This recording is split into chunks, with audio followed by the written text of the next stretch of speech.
are most people doing in Walnut Creek? Like, is it just like just suburbia retail, or what do they do? Yeah, I think the majority of them now are Silicon Valley, Right. so they commute down south.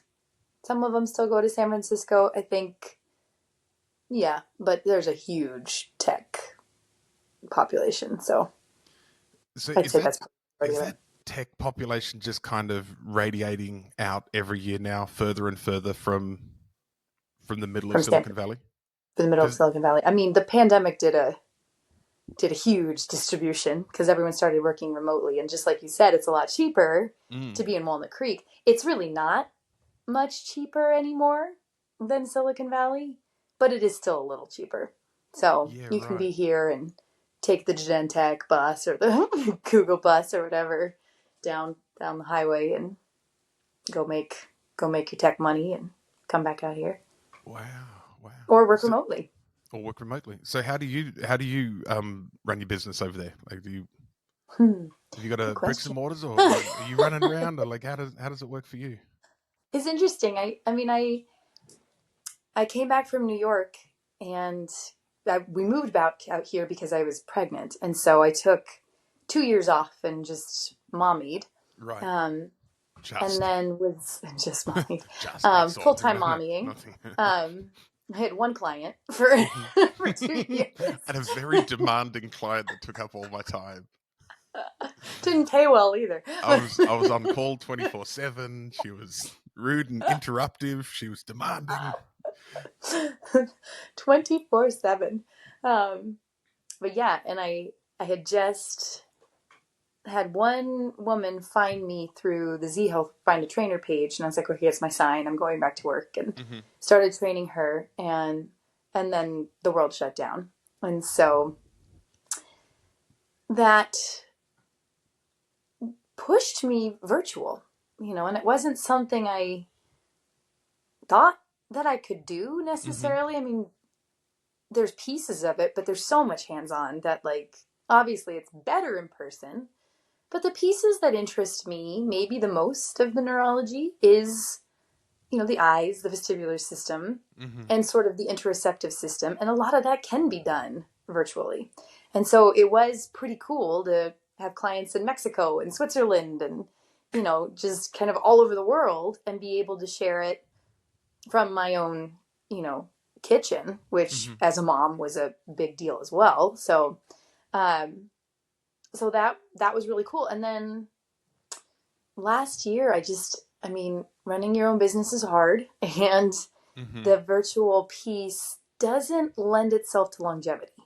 Like you come get the information and then you take it and you leave. People get out of pain and they leave. There isn't this um, trainer Hmm. mentality necessarily. Um, and I didn't think I was staying here. I don't know where I thought I was going. But when the world shut down, I did think it would be on a farm somewhere.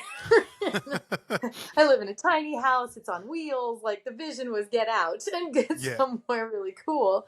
Um, but my family's here, and um, my daughter is getting older and she's starting school. And so the hunger to become a part of community somewhere was loud. And I Hmm. and I was missing in-person training, and my body, all of the, I feel like I'm a broken record. Don't stare at a screen. Don't, right, like, get up from the computer, and now I'm staring at a screen, 40 hours a week, and I'm falling apart, and I'm so glad you're getting out of pain, but my neck hurts. Right. So My vision's worse, even though I'm helping you with yours, because I'm staring at this one focal point for far too yeah, long. it is shocking how quickly I tanked. Hmm. Um, staring at a screen more. My screen time is awful. Like, it shocks me how much I'm on a screen. Preaching, don't be on a screen. It's great. So I actually looked around to see what was out here work wise, and found there's a gym called Forma Gym in Walnut Creek that actually has a spinal rehabilitation center inside the gym. And I was like, Oh, I don't, wow. I have no That's idea, yeah. but we That's need to get to know each other. Like, what is this? hmm. Um, and so I applied, and no one has a clue what we do. So, but, but they understood that I was a Pilates instructor. So they sent me to the Pilates You department. go, oh, okay, we know Pilates. We've seen that. We get that. Like, okay, Exactly. we can put you in a Mind body. box You now. said brain and Pilates, mind body. We're going to head you in that direction. And it's actually been amazing. So I teach 2 in-person neuro Pilates classes that I kind of make up as I go along, blending in the neuro into the Pilates. Uh-huh. I have a reformer class there. I see some private clients. There is now this budding mind body subset that I'm so honored to be a part of, that he's brought in masters of, like my manager's brought in masters of Qigong and theta healing and hypnotherapy, different kinds of yoga. There's a family constellation worker. She's amazing. And then there's Jessica with this neuro performance coaching. And so that's having some interesting momentum and really cool to have this in-person development and seeing where it goes. And then since then I teach classes at my Pilates mentor studio in Oakland. And then there's another gym I've just started picking up a couple of reformer classes at as well, out here as well. So I love the in-person. I feel better in person. I can't explain this, but you can only make about a quarter of amount of money in person as you can in a virtual session. So I'm still like, that's so backwards. You get all of my attention and my hands, but the price difference is real. So I don't know. I haven't figured that part out yet, but that's kind of where I'm at. So I'm kind of a split, maybe 50-50 virtual and in person, and not sure where it's going yet, but figuring it out. Well, hopefully there's no more pandemics, so it'll continue to be outside and with people. Yeah, except I do love, like, I have now my ADHD, the focus group. It's not just ADHD people, but we do this daily brain boost for 15 minutes every morning. And that, I've been following those for a while now on Instagram. I really like those. They're a lot of fun. It's been really, really awesome. Like, Yeah. it was kind of it was an experiment to be like, I mean, I know this work helps me focus and feel clear, and that is a byproduct. It's not why I got into Z Health, but I noticed at some point that my ADHD was very different and that I was able to tackle tasks and, show up differently without having actually done anything in that arena. So, and I'm not, I'm going to be careful with the words I use. I do well with accountability myself. Right. So having this container for me was a big part of it too, because yes, I was working like crazy and I was like, I need to do my drills and I need to do them a lot because I'm on this screen thing a lot. And so I was like, let's give this a whirl. If nothing else, I get my drills in. But I brought in 10 people back in November and we ran with it. I guess it was December and January, and most of those people are still coming. And the results have been amazing. Like, and a lot of them were people who didn't have any experience with me and were just like, hey, this is interesting. Let me try it. And their focus and their concentration improved. And they're like, okay, I can give 15 minutes a day to this and it's making a difference. And so that's pretty darn cool. So you say the focus and stuff improves. What does that tangibly look like for people? Like what kind of benefits do tangibly? It's very scientific. I have them actually. It's not even Wednesday. I'm using big words, so yeah. This is going to be a great week. It's just one of these things I get asked a lot, and it's especially from people who aren't around the work, and they're like, show me the peer reviewed science on this. I don't have peer reviewed science or anything. At best, I'll propose a mechanism for those people, but I'll just make sure it's a subcellular mechanism, so I don't have to explain it for long. So the way I've been doing it is I literally have them rate how focused they feel at the start and how focused they feel at the end, 1 to 5. Yep. And it is really interesting, actually. The people who identify as ADHD will get a bigger jump than the people who don't. The people who don't improve, they feel more energized, they feel more ready to do whatever they're going to do.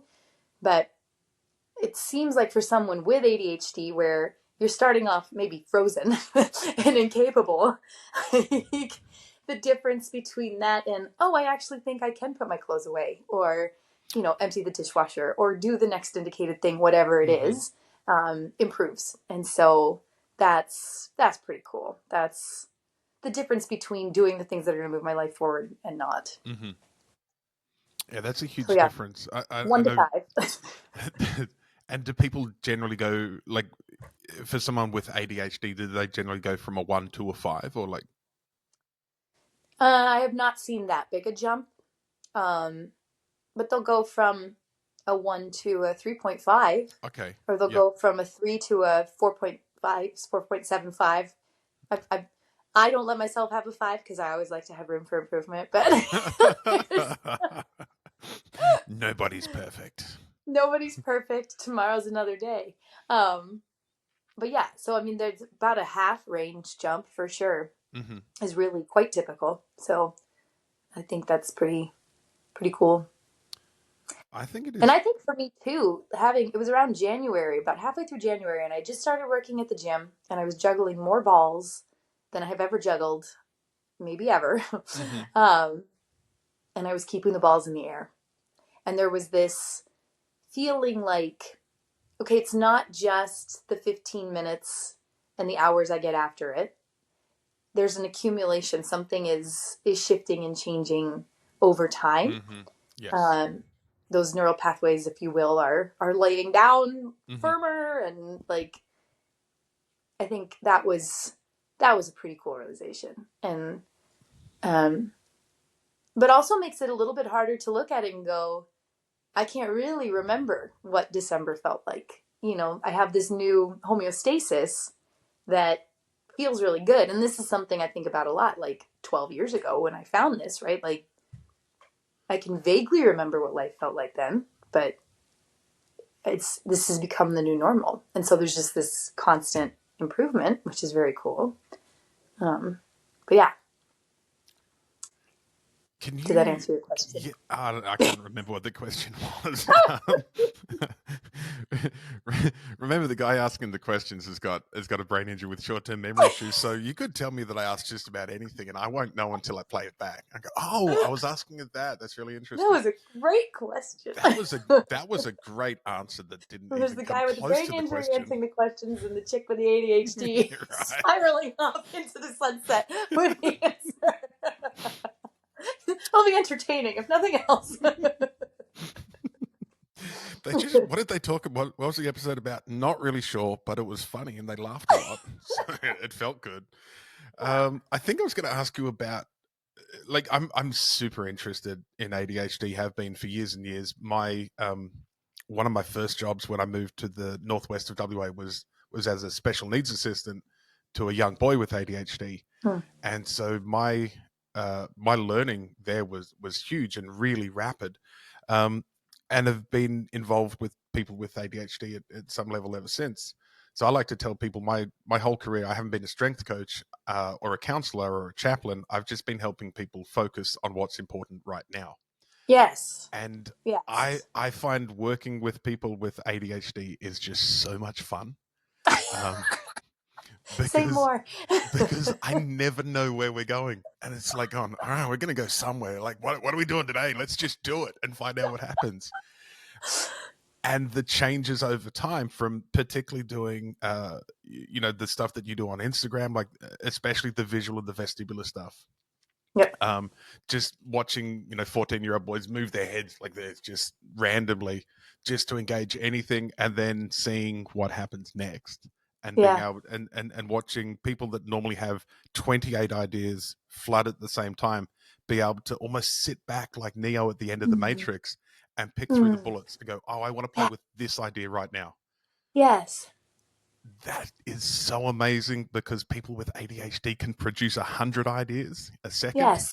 And then if you can learn to just have that pause next, you go, oh, okay, I want to play with number 58. And Mm-hmm. there's something beautiful when someone with ADHD works out how to do that, because the concentration from that point onwards is next level. Is what most So, what a neurotypical person or a normie struggles to do. Um, once you've identified something, someone with ADHD seems to have this amazing ability to stay locked on for much longer than anyone else. mm-hmm. How would you describe what that is? That selection process, the holding of all the ideas and the Ooh, selecting one.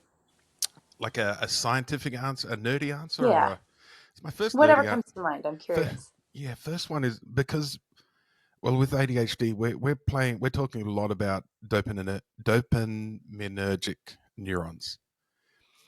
And so when we're talking about dopamine, we start looking at all the other things that dopamine will do. And one of those things is incentive salience, is being able Is to identify what? incentive salience, it's called. Incentive salience. Yeah. Yes. Okay. So this I this thought you said insecta salience and I went to bug. it's insecticide for salt. Um, no, Incentive salience. Okay. incentive salience. So over time, and I've found particularly with vestibular engagement, um, individuals can begin to pick out which one of those 100 ideas has the most meat behind it. Like, which one of these do I like the most? Which one has the Mm. most like that oomph behind it, Yep. that makes me feel lit up more than any of the other ideas? Because quite Yeah. often all of those ideas, they have the same salience. They're all at the same level. And that's the problem, is having Yeah. 100 ideas that are all the same. Mm-hmm. No one idea is more important than the other. That's crippling. That's awful. But if you can rank that 100 some way, Mm-hmm. then that's introduction to genius. Yes. And so being able to sit longer and longer and identify, mostly internally, like with physical sensations, which idea do I Mm-hmm. like the most? And then you can Mm-hmm. go, well, I've got these other 99. They're now in my back pocket. I know where to Mm-hmm. find them. They're written down. Mm-hmm. And now we can focus on the one, because that one idea isn't one thing. It's probably 100 things inside that Right. one idea, and you get to Totally. play with it for a little while. So over here, we use a lot of flow state hacking, or I hate that word Mm-hmm. hacking, but flow state triggers, in order to engage that. Because once we know we're in the system, we stay there for a long time. Yeah. And I love that. I say we because I feel like I was one of the lucky kids in high school that somehow managed to work out my own ADHD early and use it as an advantage. I remember through most of my 20s and my teens, I had such a rich internal life that I could Mm. play with all the ideas internally. And from the outside, it looked like I was engaged enough that teachers Mm-hmm. and adults and whatever would go, "Oh yeah, no, he's good. He's not a behavior Mm-hmm. problem. He's not acting out." I just Mm-hmm. had an internal world that was way more fun than the real world, Uh-huh. and so that's how I accidentally learned to manage it, and then go Mm. from there. So, but I think some of those externalizing behaviors, which we know with ADHD, we just need a little bit more stimulus to keep Mm-hmm. the system going. And so those stimulating behaviors, particularly for, it seems, for teenage boys, are quite disruptive in a classroom environment. They don't quite fit, and so we get on this little roundabout where we start excluding people from education or making education harder. We make it more and more difficult to engage with learning. Yep. And then we all of a sudden have this massive problem that we seem to have now with not knowing how to keep ADHD kids in classrooms and engaged on something that they're interested in. And I Yeah. think the big problem comes back to that incentive salience. If you're not interested, nothing's going to Right. change. But once you're interested, Right. and once we can find out that one thing that you're really interested in, then we're away. It's interesting, and I don't know if this is male, female, me, you, whatever it is, different brains. There's never been a shortage of things that I'm interested in. Right. um, but I love this idea of, and I still find it extremely challenging to I'll even pick the one thing, right? Mm-hmm. But then a week later, it's like, oh, but remember all those other Oh, things, right? Like yeah. Yeah. there's so many shiny objects, so many fun things to do and try, and I think so. This idea of holding those in a way that feels like they're still being held and not forgotten, Mm-hmm. and that I'm not going to be stuck on this one thing forever, right? Like, this is what we're doing now. And can I then bring all of that energy into that one, um, that one chosen direction? Um, Probably has been the hardest skill for me, and one I am absolutely still like playing with. Oh, And yeah.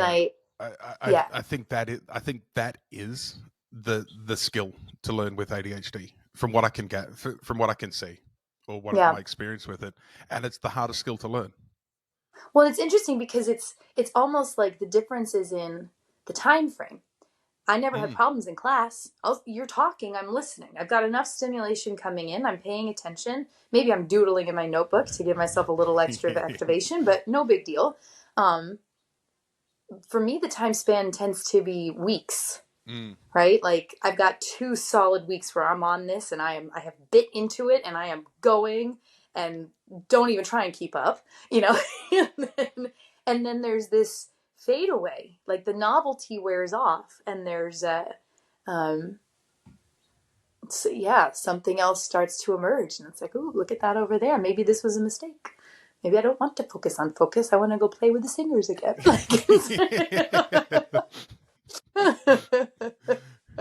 I tend to get around that by trying to stack everything together. I go, like, if I want to focus, and I try and get as meta as possible. And I go, what's Yep. the meta skill that I'm trying to learn through all these things that I'm interested in?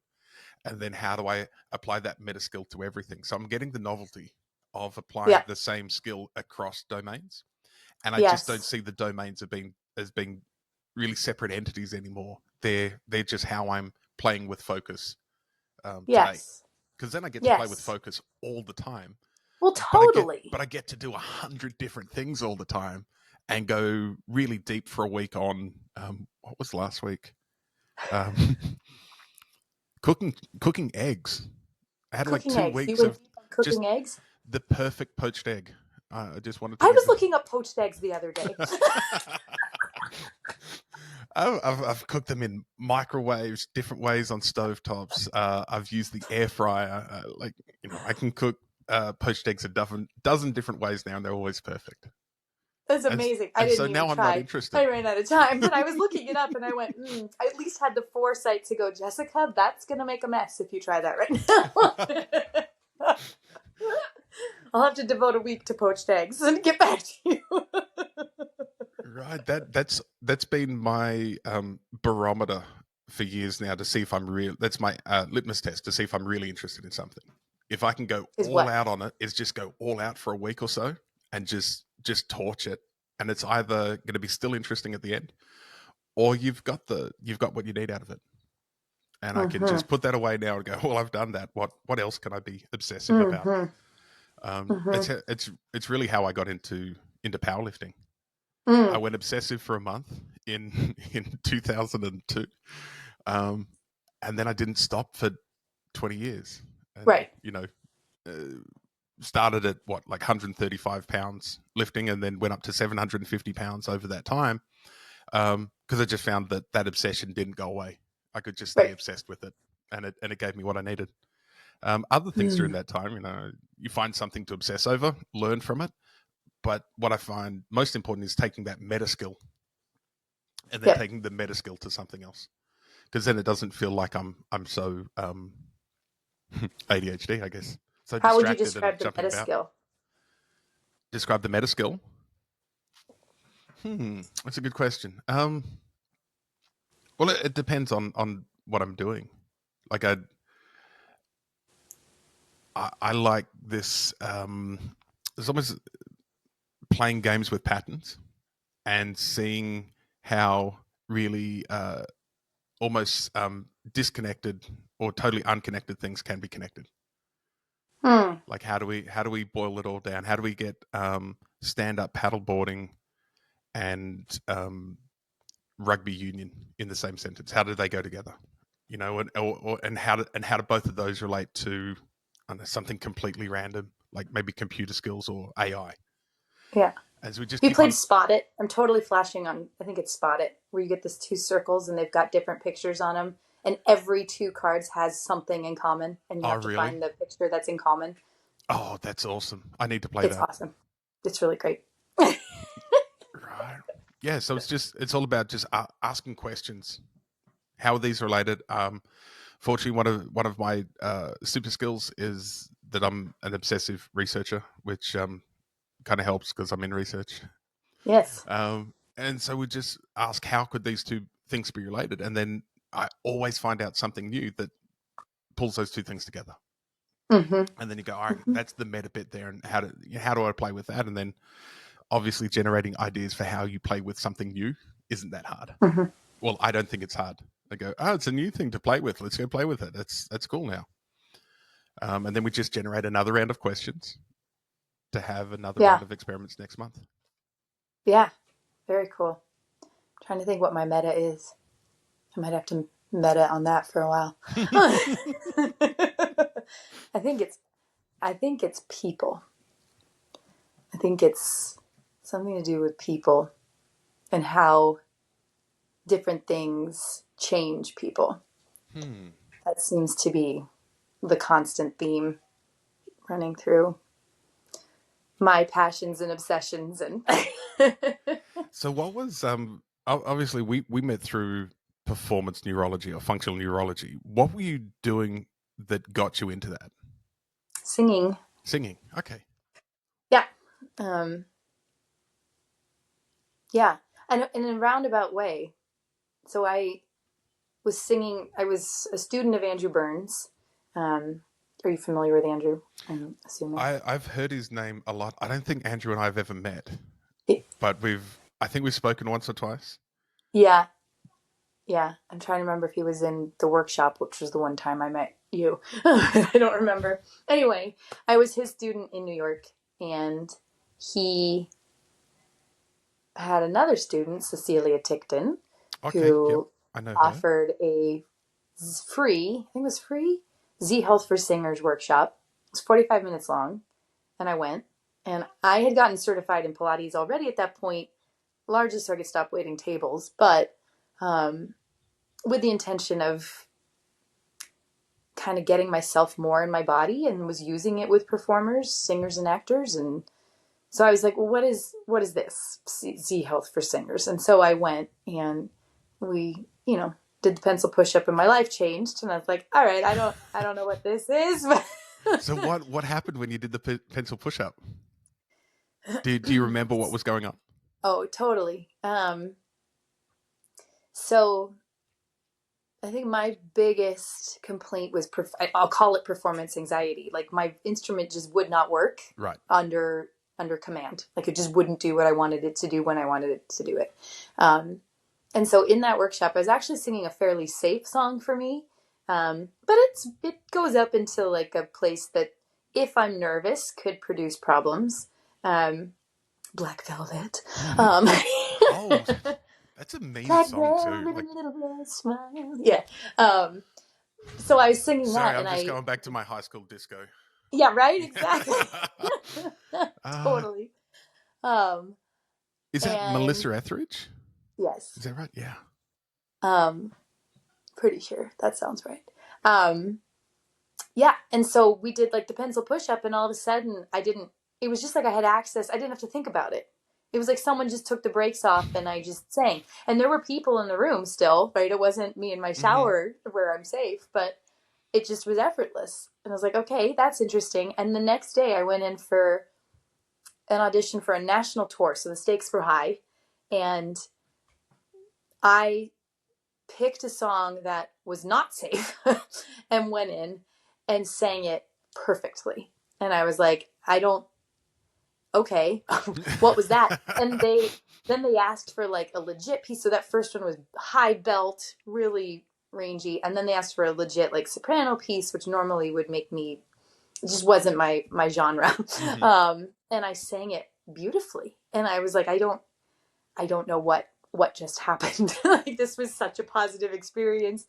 And I, reached out to Cecilia. I'm like, more, please. Like, what is this? And so I started training with her, and then had and Andrew was in that workshop as well. And so he and I ended up going through the whole Z Health system. We did our phase on our own the first time, I think, and then everything else we did together, Right. which was so cool because he's this high level vocal coach, and the thing I care about the most is my singing. And so we were, able to, and we're both athletic, so we were able to apply it physically, but then shift it over to singing as we walked through it. And so I got to do my entire Z Health curriculum sort of with this expert viewpoint on the thing I cared about the most, which was singing. And that was so cool.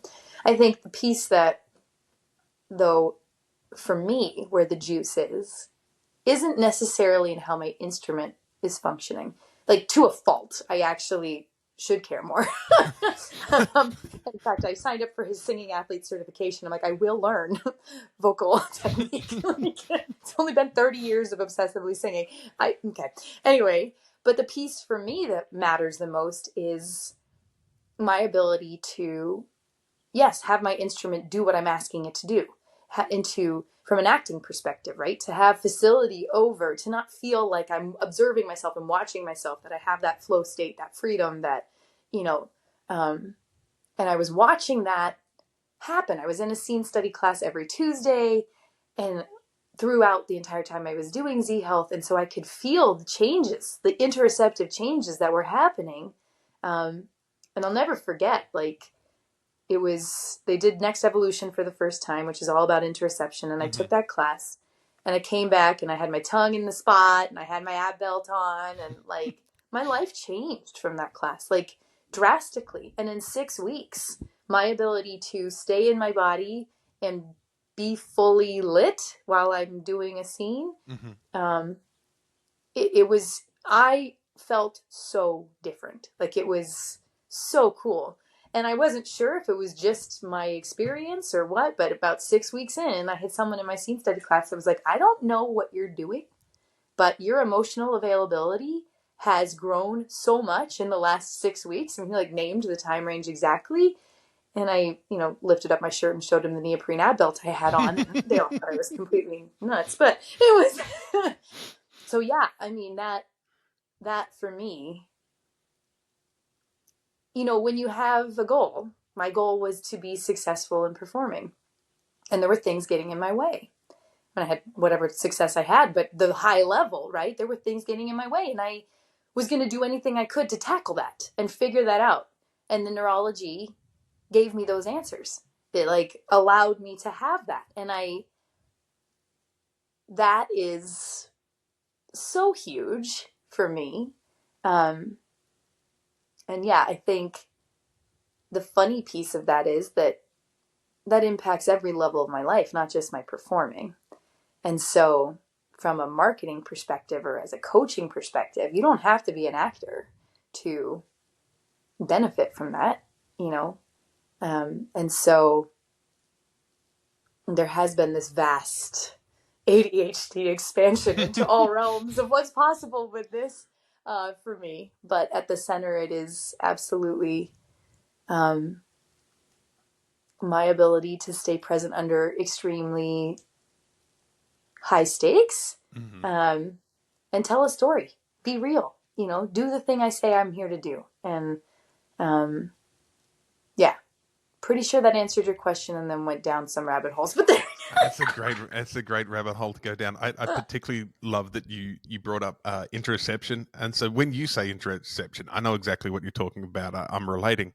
But how would you explain interoception to people that have never heard these neurology terms before? I explain it as how I feel inside my body. I use the term the seat inside myself, like being able to stay in that seat and not, and to own it, to not lurch out and, so mastery of interoception for me is that ability to really feel and respond appropriately to the experiences I'm having inside my body. Yep. Yep. Um, so yeah, that's kind of where I go with it. And so that's, bringing it back around to ADHD and some of the common problems someone with ADHD would face. That includes, now you would feel you're aware that you're hungry, or you're aware that you need to use the bathroom, or you aware that you're holding your breath, or all of those things that it's really easy to go. Like my ADHD athletes, it's always fun when they come in and go, so how's the diet? And they go, oh, I ate yesterday. She goes, Yeah. good for you, awesome, doing well. Like I just forgot. I didn't realize I was hungry until it was 11 p.m. at night, and then I realized I haven't eaten for 24 hours and I'm starving. Yep. And so that Well, interoception is just the ability to feel your feels. yeah. And, I think I was a poster child for interoceptive dysfunction. Looking at the list, I was like, oh, wow, okay, me. Yeah. One of the things you brought up hunger, and it's still one of the things that blew my mind, because I had a long history of binge eating, and I like never felt full. I just never felt full. We'd eat Thanksgiving dinner, and I'd be like, what's next? And I just in case people are listening and don't see any of the audio, I need to point out that Jessica is quite small. She's not a super heavyweight powerlifter. Physically, we have very little in common. A lot of my friends, if you said you had Thanksgiving dinner and said what's next, they'll just go, well, that's normal. it's But normal. they're 350-pound powerlifters. Probably not normal for a for a much smaller woman that's into singing. I'm quite small, and yeah, it was, and regardless of that, I think the piece that shifted was, especially with that ab belt, like I started to be able to feel my stretch receptors in my stomach, like I could actually feel Get out. satiated. Okay, talk us And through that. so That's amazing. it was amazing. So I you mean, could it feel was, your stomach filling up. yes, yes, yes, completely game changing. You realize somebody's listening to this right now, just flipping out, going, "How do you I do hope that? Yeah, so. a what? You did what to Right? get what?" So Yeah. an ab belt. So we're just like, what, $20 neoprene Neoprene ab belt rubbish. on Amazon. Yep. Yep. That's it. Just pull it And I put around. that on while I was eating, and I didn't intentionally do that. I just felt really good when I wore it, so I wore it for like 3 months straight. So I mean, if I could just live in a wetsuit, I would. Oh, here I am. Okay, great. I found me. Hey. I feel me. um, but yeah, so I had it on regardless, and I noticed that I was eating less than, and that I was, because I was feeling full. I'm like, wait, this is a new experience. I don't know if I've ever had it. Like, I think some of this came in like with birth, and Wow. just, as a baby, my mom had to like cut me off because I blew up. I just wouldn't stop nursing. Right.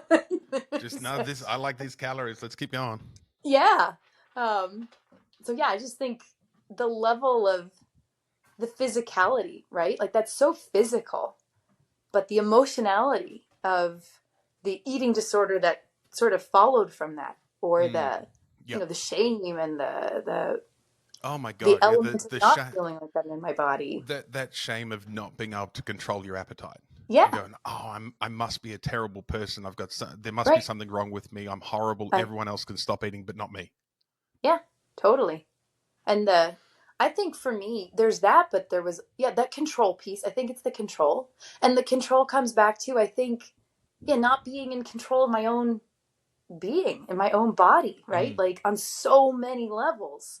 And that there's a physical component to that is so freeing to me, that it wasn't that I'm morally flawed. I am, but that's not. That's for so many different reasons.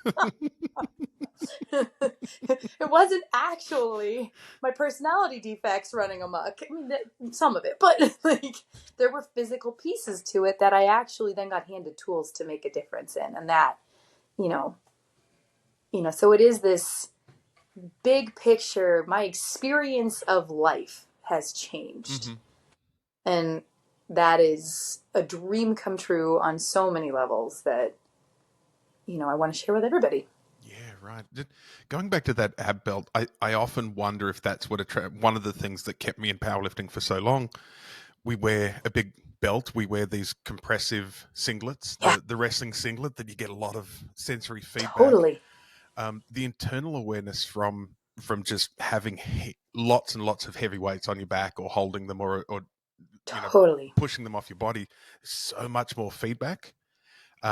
The one thing that I never developed was that awareness of pain and damage to my body. So Yeah. it never quite extended there, which is, the results of that now is I have a titanium hip and I have a titanium shoulder, and I'll need a titanium knee probably sometime in the next 10 years. I've been managing to hold that off for 10 years so far, but Yep. I was just never aware that I was in pain, that my body hurt. How do you make sense of that? That probably my interoception started very low, like maybe 50%. We'll give it score 50 out of 100, and I managed to get it up to 90 out of 100, which is excellent, which is amazing, Yeah. which means I'm really good at feeling my body move and do all those things. But in that 10%, there's still 10% that I wasn't feeling, that I just never quite got there. How do you test with nociception? Ooh, good question. I don't know. Someone needs to come poke you. Yeah, right. But I'm just thinking recently, like next month, I go in and I have my my right shoulder. They just changed the joint around a bit. It didn't work the first time, but I had no pain for 12 months. I told Brian Thomas about this 2 days ago on his Instagram, and he just goes, "That's wild." Like I had no pain at all, and then I went in, but it was just clunky, and it felt weird. And I went in and got some imaging done, and I saw how the joint hadn't lined up after the surgery. It was just misaligned. It wasn't. It should have been nice and solid like this, but it was more like this. As soon as I saw the image, I started feeling pain. Whoa. I needed that exteroception pathway to tell me that I should be feeling sore right now. I did that. I used to do that with my hip. That was a mess. Like I was squatting 400 kilos on a hip that I probably shouldn't have been walking on. It explains why a lot of the Z Health drills didn't work. But I was just able to keep on going and going and going. And doctors or radiologists would image the hip, and I would ask them, how much pain should I be in right now? And the people doing these tests, the doctors would always go, you should be in a lot of pain. I go, okay, all right, I'll work on that. Has it improved? Well, I get no hip pain now. Like the surgery was a great success, and it's been awesome ever since. And the shoulder, I still don't really feel pain, but I have to get it fixed. Like it doesn't. Well, what if you like cut yourself or burn yourself? Very reduced. I think it's just I have a very, it was not a high pain threshold. I'm just not that aware that I've hurt myself a lot of the time. Like Yeah. I was, I don't know, was this you as a kid? You'd come home from playing and you'd have scratches and bruises and cuts all over you, but you had no idea how you got any of them? No, I'm the opposite of you. Oh, okay. Okay. So I used to, as a kid, people would say, "Hey, you're bleeding. What happened?" And I go, "I don't know." That's on the outside now. I didn't realize, but I'd have massive bruises that I didn't know where they came from, or I'd have like proper cuts on lower legs or arms or something that from running through the bush or tearing around on my bike, and I just had no idea that I'd been injured. Yeah. And I mean, that is one of those things. It's like nociception it's so important, right? Like it keeps us safe. It stops you from needing joint surgery. Right. What would you do with yourself 20 years ago if you were your client? Oh, wow. What would I do? I genuinely don't know. Actually, no, I do know. I would start with a lot more sensory stuff because that's what I ended up Yeah. doing was just light sensory. Um, I remember the first time uh, somebody touched me with a tissue as a sensory test, Yeah. and I wanted to fight them. Interesting. Like I wanted to grab them by the throat and just, it was a rage response being touched so lightly. Wow. That for some reason my nervous system liked the really heavy, hard stuff Yeah. because that was big enough to get my attention. But Yeah. those small little, uh, light touch, that was awful. And it took a long time to be able to sort of get through that. So tissues or a light paintbrush or something like that, I'd do over the top of scars and stuff like that to get sensation back. But during that process of getting sensation back, it would cause I would interpret it as anger. Like that's what it felt like in my So body. I wanted to interesting. fight someone. Which is nociceptive, right? Yeah, I mean, like you're yeah. having a nociceptive response to light touch. Well, it's a sensory mismatch. It's just my brain not being able to work out what is dangerous and what isn't. Right. So a lot of the time, didn't work out that cutting myself was dangerous or having a wound on my leg. My Right. brain's just go, no, you're fine, keep going. But a light touch, my brain would go, that's a problem. They're trying to Yeah. kill you. And so I was just confused over what touch meant. Right. Right. Fascinating. We are fascinating. Right? It's Totally. But it ended up being a marvelous skill to have as a strength athlete is to not Totally. feel that much pain. Yep. Um, People go, well, how Yeah. can you train so much? I go, well, I don't I have an don't off know. I switch. just do. I just do it. Oh man. So I realized Yeah. I haven't asked you any of the questions I was going to ask you. So how about let's try one, shall we? All right. This is 45 minutes in. This is what happens when ADHD people get together for to go through a list of questions. They answered none of them. Right. Would you like to be famous? Well, that was the whole point. That's the whole point of the singing, right? Is to be I famous. mean, yes. That I really have spent my entire life thinking. I mean, I really thought I was going to be the next Bono, Angelina Jolie. That was Hmm. the goal. Get really, really famous and then use my vast platform to change the world for good. That was What's the first change you're going to make? I gave up fame so long ago. I don't even know how to answer that question. What would be the first change? Um,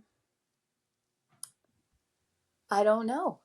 The answer would have been the environment before. And at this point, I feel like it's something more internal in the human psyche because the environment's not going to do anything if people don't change. So Right. I don't have to think about that. Good question. Um, but in terms of now, the fame piece, I don't care. And I think that's pretty profound considering, I really thought that's where I was headed, like fully believed that the success would happen and it didn't. like, um, I think that a big piece of it was I had no idea. Like on some subconscious level, fame probably would have killed me, especially with my interoceptive issues. Like I didn't know where I ended and the world began. Hmm. So how that would have been a mind, right? Like I mean, to just literally not where the world is telling me there's no boundaries, right? That I exist for them. That might Yep. have, I think, pushed me over some edges. I think it would be interesting at this point. I wouldn't mind. I think it would be fascinating. Um, but I see it differently, very differently now than I did when I was younger. Looks kind of exhausting. That's been a common answer on with people that have gone through these questions that maybe fame is just too much energy. And When I don't know that, I think for me now, it's like as interesting on the heels of an interoceptive conversation. I don't actually mean this interoceptively. I mean it literally. I, I feel like there's a huge probability that you lose your own power, that you then because the fame is owned by the machine in a way that Hmm. you are then a huge player in the machine. No one's going to let you, you have to answer. If you want that fame to continue, you have to keep playing the game by the rules. Um, It certainly seems and that way from the outside, doesn't it? Because there's yeah, very few people that have been able to constantly change who they are and the way they go about their business and still yeah, be culturally relevant. yeah, totally. When you have a stake in the game.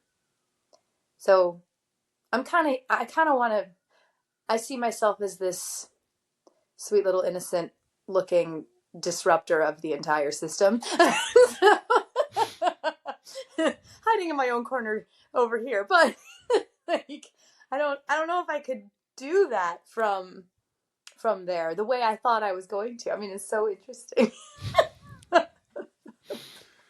Oh, how about this one? Do you have a secret hunch about how you'll die?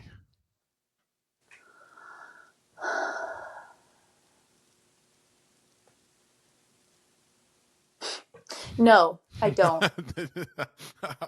I like that long pause for a very simple answer. Nah, no idea. I this is so random. There was this Polish psychic meme that floated across my Facebook page 12 years ago, I don't know, 10 years ago. And she had predicted that humanity would reconnect with nature. I think it was, I don't remember what year, but I was going to be 106. No, 104. And so I decided at that moment I was going to live that long so that I could witness that shift. And I believed it so wholeheartedly that, like, I was certain that, especially with the tools that we have, I would have this longevity. Um, and at this point, nothing I've predicted has gone correctly, gone the way I anticipated it. So, no, I Nope, don't no have a idea, clue. no hunch. I like that. It brings up this. How do we put it? I always like telling people that humans are prediction machines. That's how we operate. Everything is a prediction, and our predictions are almost never right. And which is not it's not a bug of the system. That's a feature of the system. That's how Right. literally how we learn. We have to get the prediction wrong to have a dopamine release to understand whether we do that again or we don't do it again. But we need to I love understand that. without the error, there's no learning at all. Yeah. So reward prediction errors. When we're talking about dopamine, we in the lab we talk about all the time. How do we build a reward prediction error around this? Yeah. So how can we predict it's gonna? So I tend to minimize what I think the predictions of stuff. So then when whatever happens, I've set the bar low enough that I've got a reward Yeah. prediction error, and I go, oh, that's pretty cool that it happened. I stole that from the Danes. I think Danish people quite often come up as the happiest people, or the not the happiest people, but the uh, The most content. most content. That's the one. And I asked my Danish friends why that is because they never seem that happy, and they just go, "Well, we have really low expectations." I'm like, But there's something about having expectations. I mean, the dopamine piece comes because there is something you're striving there's an for. expectation So of if I'm something happening. just like, yeah, if Yeah, I'm just like, well, we'll see what happens, there's no dopamine in that. right. It's just it's far too random. Then, Yeah. um, yeah, that prediction piece I think is massive. I'm not sure where I was going with that, so I'll just ask you a different question. Okay. Given the choice of anyone in the world, whom would you have as a dinner guest tonight?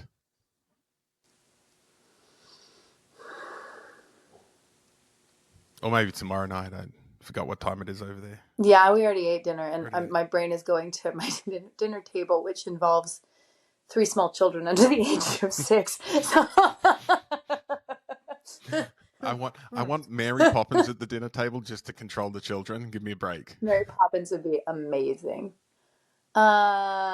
Anyone in the world alive? Yeah, let's go live. Dead Come people are on, terrible at brain. conversation. Pick somebody. I just have a long list of friends I haven't seen in so long. They're coming up, you Mm-hmm. know? Like, just come sit at my table and talk. That would be, I want to hear what's going on in your day. More than I care about anyone that's doing super interesting things out in the world right now. Right. I'm a bit the same now. I think the Yeah. list of people that I want to sit down and talk to is getting smaller and smaller, and they're Yeah, more and more totally. local. Yeah. Um, I don't have time for my friends. Let's bring them in. right. Forget about movie stars and politicians and world leaders. I just want to meet my. I want to have a barbecue with my buddies. Yes, totally. Totally. All right. What have we got else here? Oh well, there's a question about singing in here, which Huh. most people struggle to answer. I'm thinking you're going to be a little bit different. When was the last time you sang to yourself, and when was the last time you sang to somebody else? Today and today. Yeah, right. For me, when did the last time I sing to myself? While I was waiting for you to connect, I was singing. Um, I, but I will say, because it is a different question for me, the singing to myself is practice, right? And mhm. there's other times when it's not. So that feels like the last time I just sang for joy is a different question than did I practice Oh, okay. Well, let's answer that question then. singing. Let's compare. When was the last time you practiced? I practiced today and I enjoyed it. Don't get Hmm. me wrong. Like there's joy in it, but just the free flowy singing. Actually, it was not that long ago. It was a few days ago. I took Andrew's workshop last weekend and something totally opened up in my voice. And now I feel like I have this awesome new toy. So Right. I was taking it for a test drive. So a few days ago. What are you singing at the moment? Well, I was singing The Hills Are Alive during the workshop. What was I singing today? Um, Waitress, the musical, came on for me. And my daughter really, really loves. Um, okay, well, we just diagnosed my brain. Most famous pop singer in the world. Come on. Come on. Taylor Swift. Yeah, Taylor Swift. Yep, thank you. There's Oh, a lot of Taylor Swift singing going on. I have two teenage daughters. We have a lot of Taylor Swift around here. My daughter's 6, or about to be this week. So, acting like she's a teenage girl. Right. Good luck with that. Yeah, I did not introduce her to that. That was not my doing. There it is nonetheless. Oh, okay. So for what? Let's go. Question 9. This one is, if anybody's following along, for what do you in your life feel most grateful? My daughter. Totally. Hands down. 100%. Pretty easy answer, isn't it? Pretty easy answer. Yeah. And I think I would have said prior to her, it would have been everything we've talked about already. That I had Right. found some of these answers and these solutions, but the fact that she's here and I get to share that with Hmm. her just is so cool. So cool. She's really neat. If you could change anything about the way you were raised, what would it be?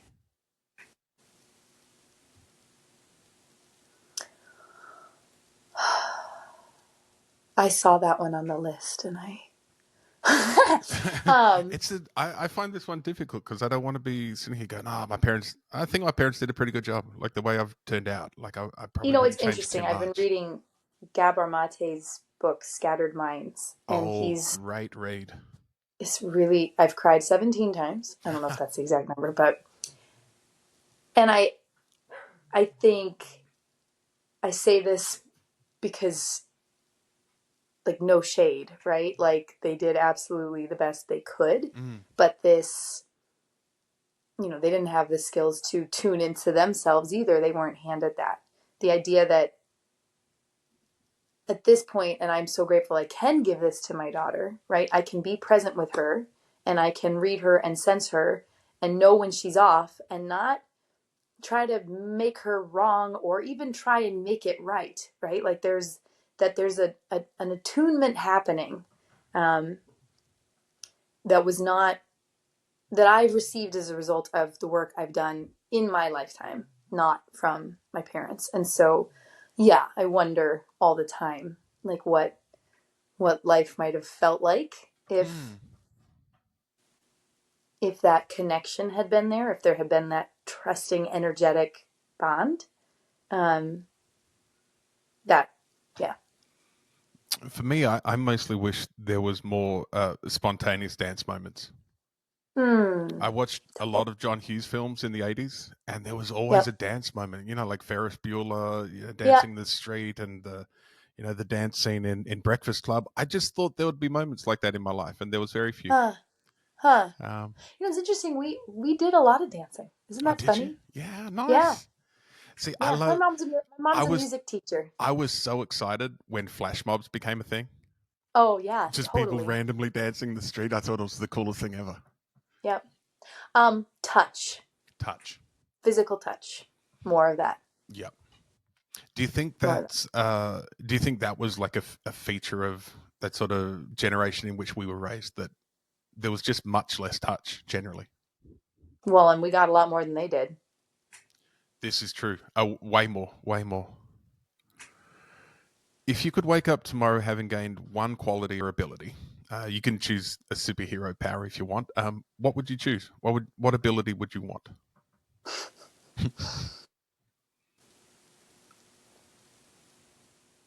Yeah, the blinders, to pick the damn thing and just do it.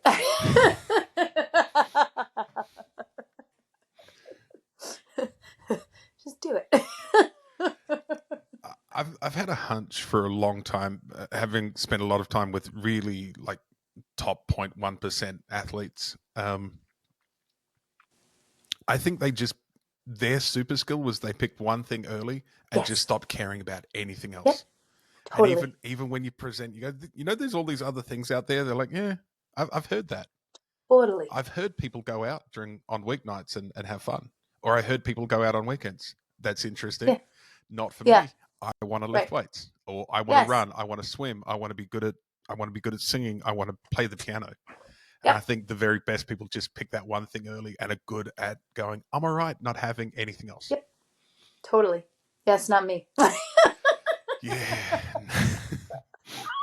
I'm constantly, actually probably more since I stopped lifting, always looking to the left and to the right going, I wonder what that's like. I wonder if I should be doing what they're doing. Well, and I wonder too if you've had that devotion chapter. And to be fair, I did. I had it with my performing, but so maybe I fall in this category as well. But if you've had that chapter of rigorous devotion and that ends, like who are you after that? Right. Yeah, it's a big deal. I mean, it happened to me with long distance running early on. Like that was who I was, but it had to end because I couldn't walk. Guess that's not it. What's next? Like you kind of are forced to think outside the box. And I know there are people whose brains just thrive on picking that one thing, but that's not me. Yeah, I get jealous of those people, or envious. I do too. Very envious of people that can just pick one thing and that's their thing. Totally. Is there something that you've dreamed of doing for a long time now that you haven't done?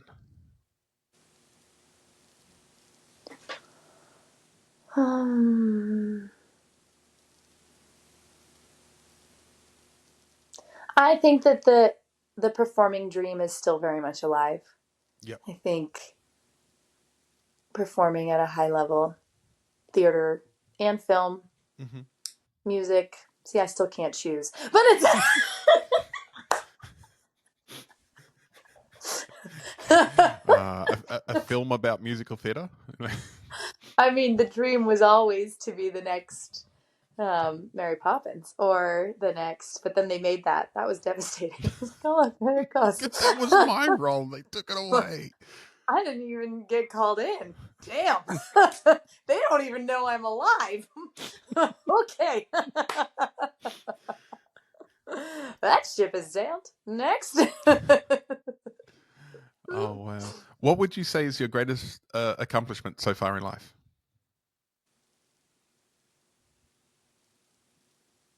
Can I use my daughter again? Yeah, I think you probably should. Totally. I think What's that's that a. about? Um, I'm just thinking about from my own perspective. Before I had children, when I heard people answer that way, I would, fake vomit. I'm like, oh. Um, but then having had children, I go, yeah, I think that will always be my greatest achievement is Yeah. however my daughters end up. Like, and Yeah. I mean however they end up, that's going to be my greatest achievement. Nothing else. Yeah. Possibly grandchildren might be a bigger achievement, but I wonder about that too. right. Yeah. It looks Um, really it interesting. looks. I think being a grandparent looks like a lot of fun. It does. As long as you keep moving, as long as you're active and fit, Yes. it looks like so much fun. I'm Yeah. looking I forward mean, to. my I'm parents, looking forward to we that. live with my parents, so they're like full on. Oh, really? Parents. I've often wondered what we lose in terms, or what our children lose in development from not being raised around grandparents so much these days. And I know my wife and I noticed this a lot where we lived when our kids were born. We lived in the Northwest, and Karatha's a mining community. And one of the features of these mining communities is there's no old people. Mm. Like once you're not working, you move. Mm-hmm. Like it's Mm. pretty much all people under the age of 60 Yep. working big hours, and everyone's kind of geared towards that production mentality. So when you stop being productive, so you're no longer a worker, people will tend to move away. So Yep. there's a whole generation of people that most kids don't see. Right. And so we noticed a lot of behavior differences based on it. But I think even in small communities now, I think we really miss out on a very unique perspective that grandparents can bring. I think it's because, you know, my daughter's with my parents, but also her father's parents live 10 minutes away. So, and I saw my grandparents once a year, right? Like, so, Wow. and I think that I don't think we can even put words to what is lost because it isn't, you know, there's just, sure, there's the stories and the wisdom of the elders, but I actually think it's so much deeper than that. There's something about being around your lineage, the vibration, for better and for worse, but an understanding, right, of this is where I come from. These are my people, Mm-hmm. right? That there's something, yeah, that I don't have words to describe, but that I can see it. I can see it happening with her. Not to mention what it means to the grandparents to Yes. have purpose and Yes. participation, you know, and that there's that, yeah, your productivity doesn't have to be your mining ability. Right. Your ability to be an electrician, I think. Right. I think it's personally, I think it's something to do with pacing.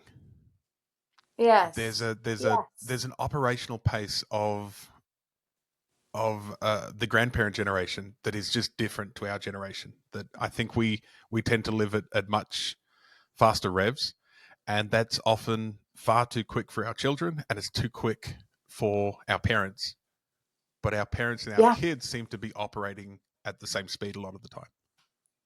Well, and as the speed moves into warp speed at this point, it's too fast for me too. So like, but that our kids are being asked to move at that speed, you know, Yeah. from the videos they're watching with the 0.25-second click tracks, right? Like, I mean, everything is so fast to have access to. It feels like access to history, right? Like there's a different pace that they carry, that my parents carry, that maybe will help balance it out, even though Mm-hmm. we're in this weird pendulum swing of insanity.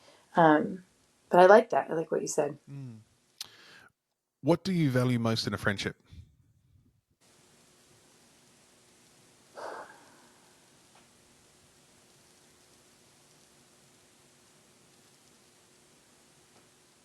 It's a really interesting question that I'm fascinated by how hard it is to answer.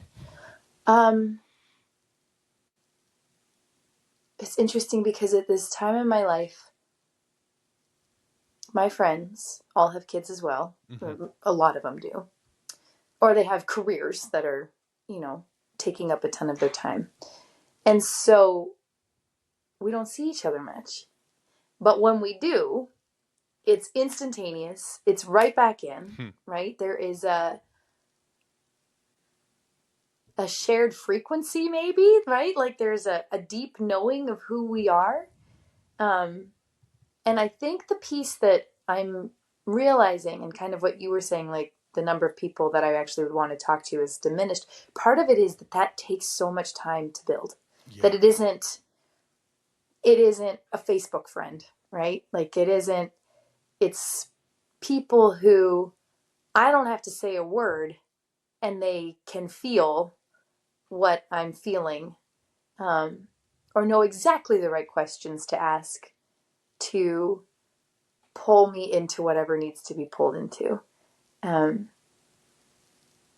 it's funny, like I don't know. I've been online dating this last year, and it's not something you can put in a profile, right? Like it's not favorite color. It's so much deeper than that. But the timepiece, I think, is huge. And there's chemistry, right? Mm-hmm. It's not like everybody that I've known my entire life is someone I would want to sit down and have dinner with at this point. Um, that's a really interesting question. Like, what are those conduits of love that are required for that intimacy to blossom and grow? I like that you said intimacy because when I hear intimacy, the next word in my mind is always vulnerability, Uh and then huh. and then it's authenticity. Yeah. So I find I think for me, having asked this question a lot now, for me, I value authentic vulnerability in a friendship. Yeah. There's just something Totally. about it, like you can't fake it, and even when you try to fake it, it feels false, and Yep. it's a great teller straight away. It can't be faked, and there's just something there that it's just I don't know. It's the Eunice or the. It's just them. There's nothing Yep. hidden. There's nothing. There's no pretense. There's no agenda. It's just openness, and I think Yeah. that's incredibly. It's a beautiful thing to encounter. And I think the chemistry piece is what I was referencing of that, right? Like Yeah. there's just some people that I don't feel safe around. And it has nothing to do with them. I mean, it is, but it's not like they're doing something wrong, right? Yeah. Like Yeah. we just don't vibe, Yep. right? Like, and because of that, you're going to get my mask always. Even if I'm being as authentic as I possibly can be in the moment, that wall's never coming all the way down. And vice versa. I wouldn't expect they feel that safe if that's how I'm feeling too. So I just think that's fascinating. Just so you're aware, what you just said, I think I'm going to clip that out and post to social media for every young woman ever to hear. That Hmm. and once again, circling it back around to where we started with interoception, I think that is an amazing skill to acquire and something that Yeah. we should foster and develop because you're right, there are some people out there that you're never going to feel safe around, and it is a physical sensation that we have to interpret and we have to understand it, not condemn it or do this thing where we push through, I guess, trying to be polite and Yep. spare someone's feelings. I think it's really important to develop that strong interoceptive ability so we can go, you know what, this person isn't for me. I'm not for them. Right. And we can go on about the world because there's 8 billion of us. We don't Right. all have to be friends and get along. Right. Um, but we can start to use these sort of things to promote really healthy relationships from the get go. I Much agree. And I much easier to learn physical boundaries and then apply emotional boundaries to them than have to learn them the other way around once you've totally. not set up a boundary physically. I think that's something,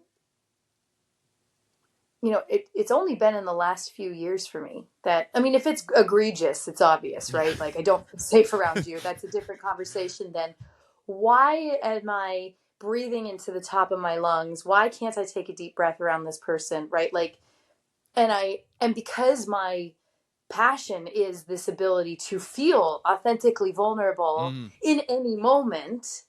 Part of it for me has been so freeing of going, you're not going to. This person who, and it's funny, it's like I'm thinking of this one person in particular who I interact with at least once a month. Mm-hmm. Like, there's no animosity, there's nothing wrong between us. We don't vibe. It's just right.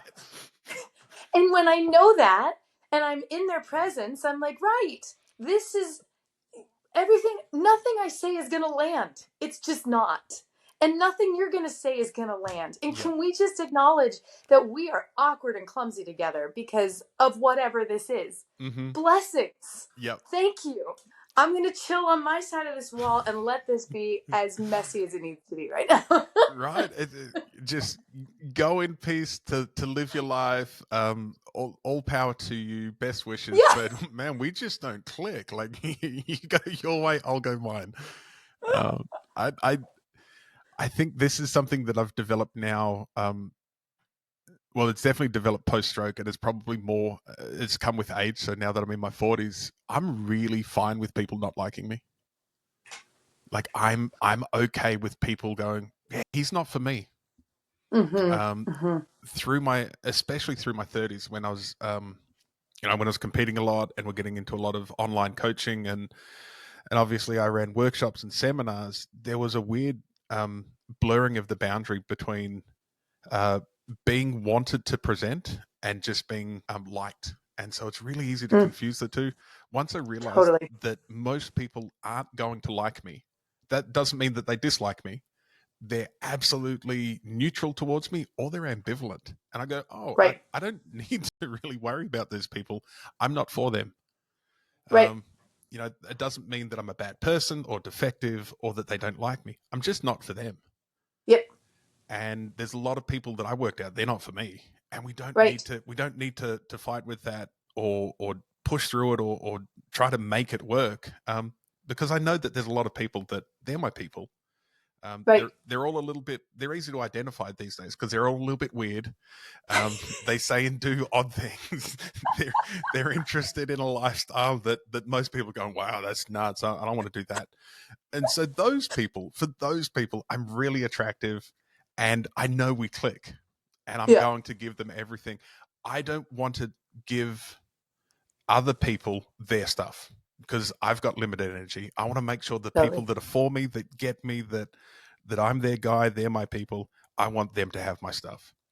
Yep. For the people that aren't my people, someone else, you'll find someone else is for you. You're going to get it. So I think that's the big thing these days with trying to work out that distinction. Piece, I think, is huge. And I do think, being in my 40s, being a mother, it's not unlimited. I think parenthood teaches you your energy is extremely limited. It's hard and fast limited. Hard and fast limited. And the stakes for the metrics for whether or not you get my energy have completely shifted. I like in your 20s, like, you look kind of attractive. You're right. I'm going to give you some of my energy. Nowadays, it's like, unless you can get through this 10-point list, I'm not giving you anything. Totally. Yeah. Totally. Oh, man. I don't even know what the question was. There we go. Who knows? Let's go to the next question then. What is your most treasured memory?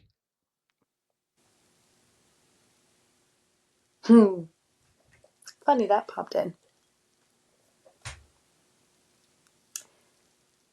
I have a photograph of this that I keep in my nightstand. Oh no, I've got Nickelback going through my head now. Oh goodness! You activated my Nickelback button when you said photograph. Look at this photograph. Seriously. But I'm 8, I think. And I'm on a camp out. It used to be called Indian Princesses. We do not call it that anymore for obvious reasons. But I have on like a costume. We'll just say. And I'm out in the woods and I have a banana slug in a cup and I am in pure heaven. Like, it's just, I'm in the woods with my slug with feathers in my hair. So like that, I just think that just popped into my brain and I think it's pretty darn good. And I will say, I started this hiking group at the gym that I'm working at, and we went hiking on Saturday, and I saw a banana slug, and it was just the coolest. Do you have banana slugs in Australia? I don't think we do. I've only ever seen pictures of banana slugs. Like, how big are They're they really? amazing. They're like they can get banana sized. I Wow. mean, this one was probably that big, but they're big and they're Yeah. yellow. Okay. Oh, I didn't really. They're yellow. They're yellow. Like yellow, like a banana yellow. I mean, they're not quite that yellow, but they're mustard yellow. Oh my goodness, I've got to see one now. That's Yeah, and I am totally obsessed. yeah. We definitely don't have them in Australia. Otherwise, I think I would have seen one. Yeah, Man, that's but cool. that feeling of, and it is what I do try and capture in this chapter of my life as well. It's just that like freedom in the woods, connected to nature on all levels, and playing. What is, well, let's balance this out. We've talked about your most treasured memory with the banana slug. What's your most terrible memory?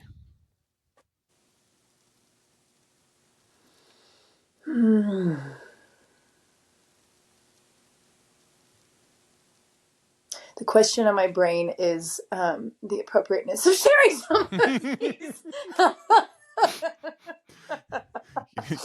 Not that one. Have you noticed I tend to ask these sort of questions once we've been talking for an hour and you've forgotten that other people are going to listen to this? Right. The terrible memory one, I find quite difficult to answer these days because I don't feel like I have terrible memories. Well, that's kind of where I'm going too. Yet I have PTSD. So I have terrible memories. Like, I'll get flashbacks and it's horrible and it's quite destructive and very intrusive. Yep. But if someone says, what's your most terrible memory? I don't have one. Which is kind of weird for me to have that distinction. I have one, and it's certainly not on the list of the most physically or even traumatic experiences, but the impact that it had, even though it was completely benign in theory, like may have been the most damaging. And I was in high school. It was my senior year. And let's just be clear, I won awards for being well-rounded.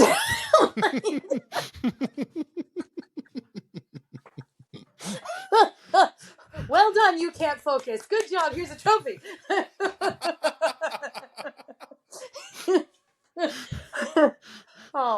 My picture was on almost every page of the yearbook. Oh, wow. So you were that girl that was in every club, excelled at most things? Club. I was president of every club. I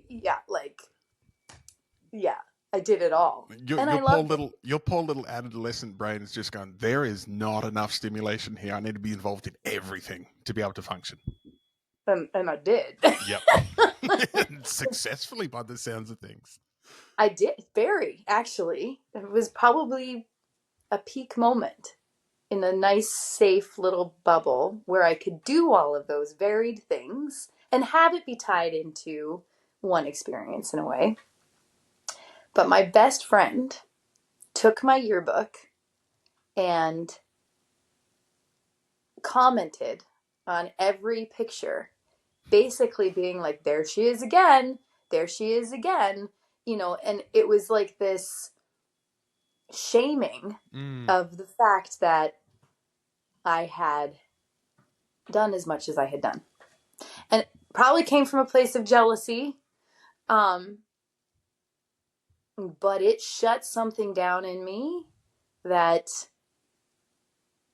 I think I'm still recovering from. Like we were in England. It was, I went to a school with 400 kids in it. Mm-hmm. And I think in that moment, and maybe I'd been feeling it a little bit before because if I was getting my yearbook, I knew I was going to college already. But I had made the decision that when I went to college, I was going somewhere where I could get lost in a crowd, Right. where no one would be able to see my face in the yearbook Mm-hmm. pictures. and I did. Like I went to the biggest school I could find, and I literally disappeared myself. Um, and I think, yeah, that one did some damage. That one did some damage. And that happened in England, you said. Mm. Isn't fun? That is a almost a feature or a character trait of Commonwealth nations. Except she was American. She was American? Really? That's so much worse. She was enculturated so quickly. We have a huge problem with do you have the saying tall poppy syndrome in America? I wouldn't call it that, but I can imagine what you mean. I Yeah, mean, yeah, that's like we basically. actually, Commonwealth nations, we have a phrase for it. We're so good at it. Yeah, We're so well versed in it. And I know it comes yeah, from being descendants of British people. Is anybody that rises above, we want to chop them down really quickly. yeah. And it But doesn't you don't matter. think it's just human? I think it might be more human than anything, but I've always heard it referred to as a distinctly Commonwealth kind of trait, like a Because British I'm trait. watching like my daughter and her friends do it to each other at Oh, 6 and 7 years of okay. age. So maybe Like, it's just a human thing that we don't like I people think it's just. rising up or something, and we just want to just come I back to think my maybe there level, are other stay with me. cultures that probably celebrate better. I hope there is, because we're terrible at it. um, yeah, but totally tall poppy syndrome, Mm. and I let them chop me down. That's the part that sucks, right? She could have. It could have. I could have just let that be water off my back, and Hmm. I didn't. So. If you? All right, let's do that. The advice to your 17-year-old self. Then, like, if you could give yourself advice or give someone going through that now, what would you want them to hear, or what would you have wanted to do or say at a time like that?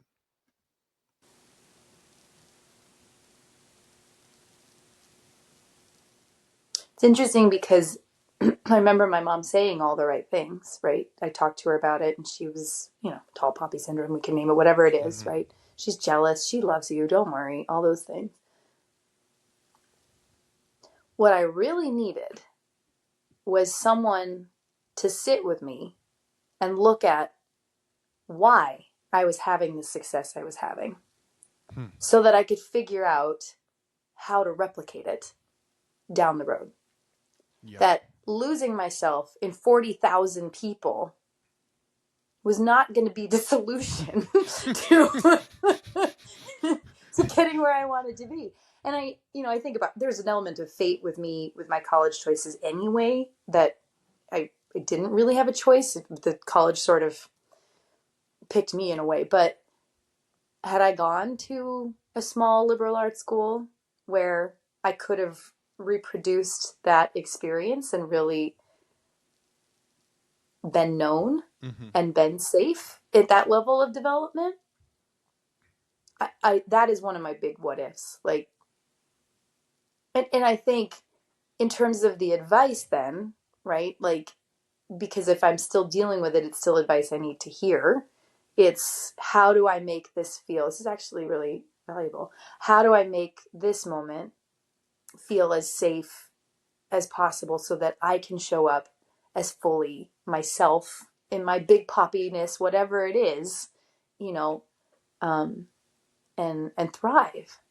Um, and that's a really interesting question. Like, how do you make it small enough to feel contained and safe and held? I'm just going to let that question linger a bit, I think, because you're right. I'm now thinking about a whole bunch of things in my life as well. Like, how do I allow myself to be big? Like, Mm-hmm. my friends, after I had the strokes back in start of 2017, they made t-shirts to sell at the Arnold Classics. They brought me out for it. That was really cool. And I didn't ask them to do that, and I didn't ask them to put anything on the t-shirt. So it was very interesting to see what they came up with. And so they came up with the Live Large Mm. emblem that they created, and it was really cool, and I love that. And so ever since, my goal is actually to be able to live that largeness. And I know for, in talking about this over the years now, there's people that who've known me for a long time, or met me when I was a presenter or a chaplain or whatever, and they go, "You always lived large. You were always doing it." I said, "Yes, I was, but I was acting it. I Mm-hmm. wasn't living it. I wasn't inside me doing it. I couldn't feel it. It didn't feel that it was coming from a really safe place, that I could be unquestionably large and loud and have opinions and be funny and tell jokes and sing and do all the things that I love doing, and do the things that bring me joy and bring joy to the world." But I wasn't connected to it.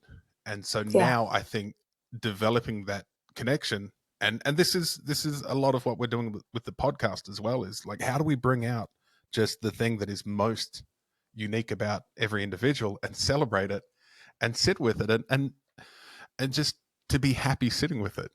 Because I think, at least for me, listening to people's stories like this is how we start to develop confidence in ourselves as well. Um, Yeah. we're a storytelling culture. We always have been for however long we've been on this planet. Humans tell stories, Yep. mostly to ourselves, and most of our stories we don't ever become aware of. But when we're aware of someone else's story and what it's doing inside us, then I think we can start to build that confidence in that it's completely okay to be weird and nutty, Totally. and to stick out, to do all of those things that we're told to not. And then when I think about it in terms of my daughters and your situation, we tell young women all the time, just be a little bit smaller, Yep. just be a little bit quieter, don't laugh quite so much. Um, don't show your true emotions. We want to see the positive ones as much as possible, Mm-hmm. but we don't want to see you if you're sad. We need to hide that away. And I think, that the antidote to what we're talking about here for everyone is just to keep on telling those stories of exactly how weird we all are, and that Mm-hmm. it's in that weirdness and the uniqueness that we find joy, and that we find our passions, and that we're able to connect with one another. I love that so much.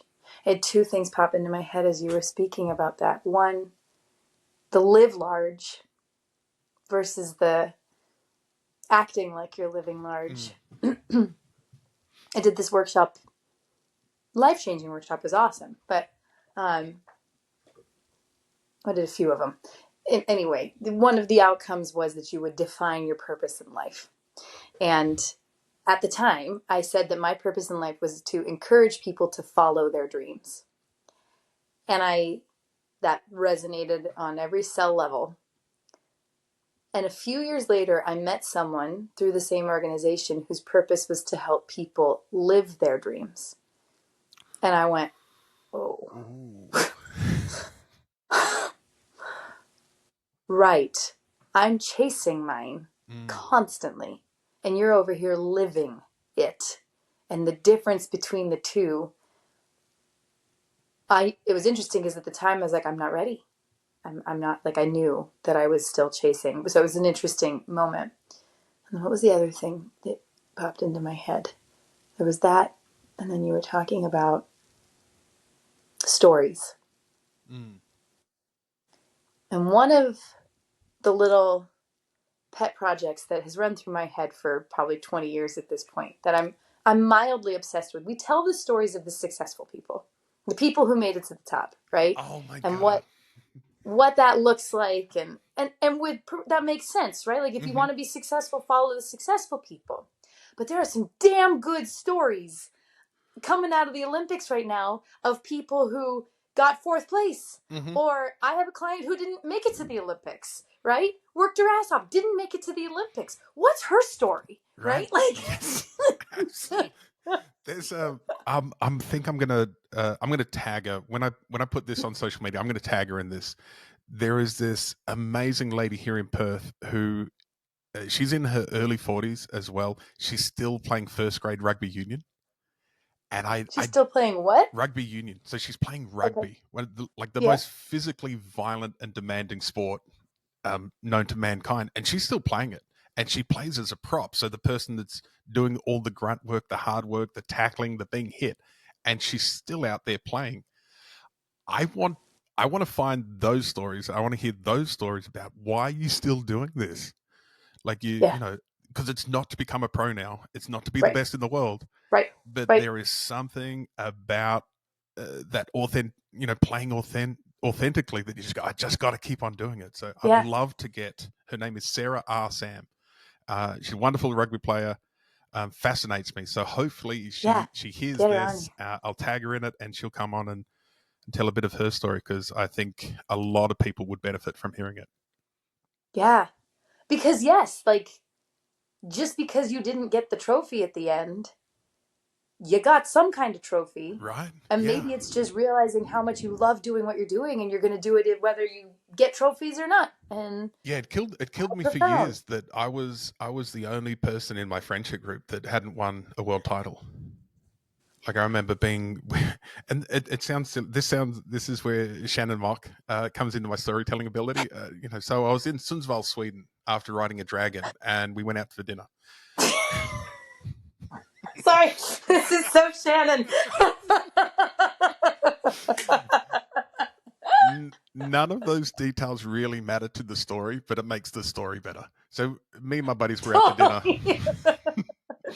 I looked around the table and I realized that everybody at the table, except for me and one other guy, like there was 10 of us there, 8 had won world titles, and there was 2 of us that hadn't. And I felt so bad about myself. Yet I was number 5 in the world while I was feeling bad about myself because all the stories were about the guy that won or the woman that won. And that we only had, and Australia's particularly bad in sports for it. We love the gold medalist and nobody else. You're either first or you're last. That's it.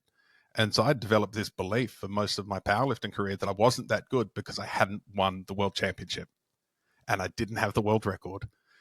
Yep. So I'm an also ran, but then right towards the end, I actually got pretty confident in my ability to go, man, I'm better than almost everyone. This is amazing. I've gone places, I've done things, I've learned things that most people don't get to experience. That was the prize. The prize was Yes. meeting these really cool, awesome people that could do something that most people on the planet don't even dream of doing or even attempt. Yes. And this is my peer group. These are my friends. Yeah. Yeah. And so for the longest time, I missed out on that level of joy because I was only interested in first place and being number 1. Yep. But the reward now, being out of the sport for 8 years now, it's the friendships that I miss. That's why I go back now to referee, is so I can catch up with my old mates. Totally. It's not to be part of Yeah. the competition. Right. One of my best friends and I were talking recently. She's also a singer, actress, and one of the most beautiful voices on the planet. And she and I were talking about how just now, in our 40s, we're realizing, it's going to sound weird to anybody that's not a musician, we're allowed to change the key. If the song doesn't sit in the key that works for our voice, we're allowed to change the key. Like, I have spent so many decades at this point beating myself up because my voice doesn't fit in the key that song was written in. You bring it down a half step and I'll make it shine. Yeah. To the point where I stopped singing. Oh my gosh. Right? Like, my voice can't do what you say it's supposed to be able to do. That means I don't sing. And it's literally within the last 6-7 years that I've started to go, wait a second. Yes, I can. And where does my voice belong? Because it isn't where I told it was going to go.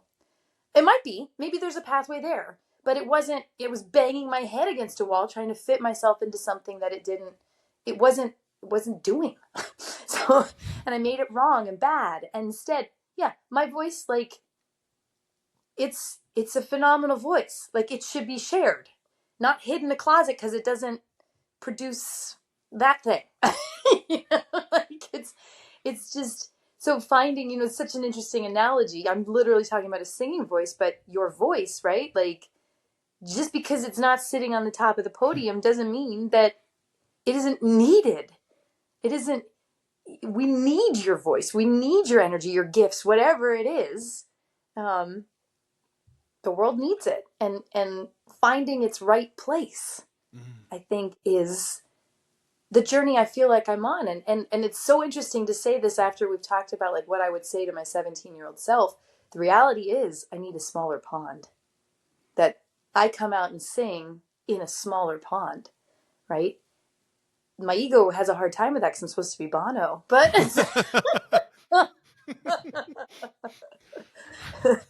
but what if that's not my place?